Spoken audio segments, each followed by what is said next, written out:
Dans cette capsule, nous allons achever la correction d'un exercice vrai-faux qu'ont subi les élèves des centres étrangers au bac S en juin 2018. Et donc en l'occurrence la quatrième question dont vous voyez l'énoncé ici.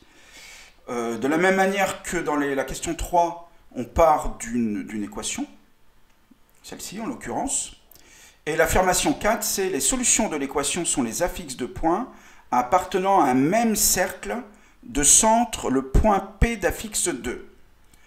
D'un même cercle à un même cercle de centre le point P d'affixe 2. Alors bon, dans la mesure où cette équation semble relativement simple à résoudre, la méthode serait de déterminer les solutions de cette équation. Alors là, vous avez le produit de termes égal à 0, ça signifie que soit ce terme-là est nul, soit celui-là. Donc là, on est en présence d'une équation du second degré qui admet au moins une solution dans C.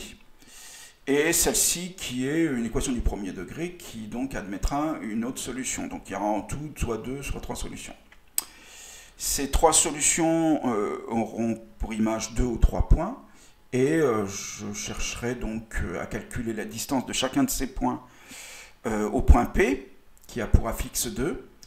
Et si je trouve 2 ou 3 fois la même distance, l'affirmation sera vraie. Si ce n'est pas le cas, elle sera fausse.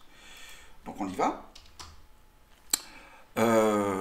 Voilà, donc puisque là j'ai le produit de termes nuls, ça me donne soit cette équation-là, soit Z doit vérifier cette équation-là, soit Z celle-là, soit Z doit vérifier celle-là.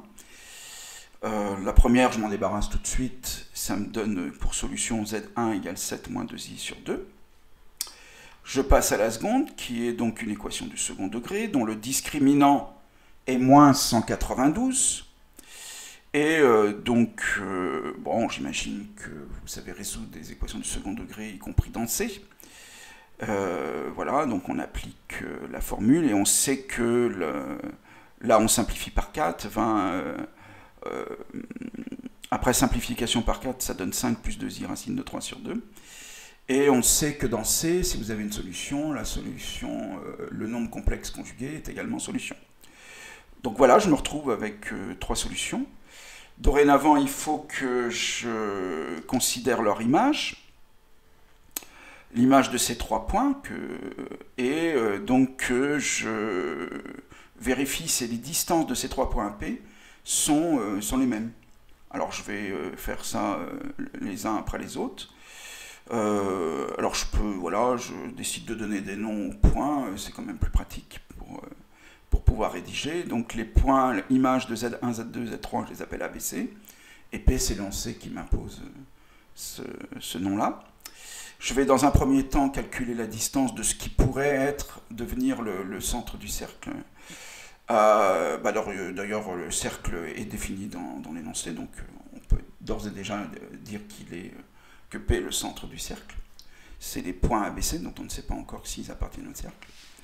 Et pour calculer la distance de AP, j'utilise le module de Z1 moins 2, partant de la formule que la distance de AB est égale au module de ZB moins ZA, ZB et ZA étant les affixes des points A et B. Donc j'applique cette formule, et après calcul, je vous rappelle que le module de A plus BI, c'est racine de A carré plus B carré. Et donc on trouve ça, racine de 13 sur 2, après simplification.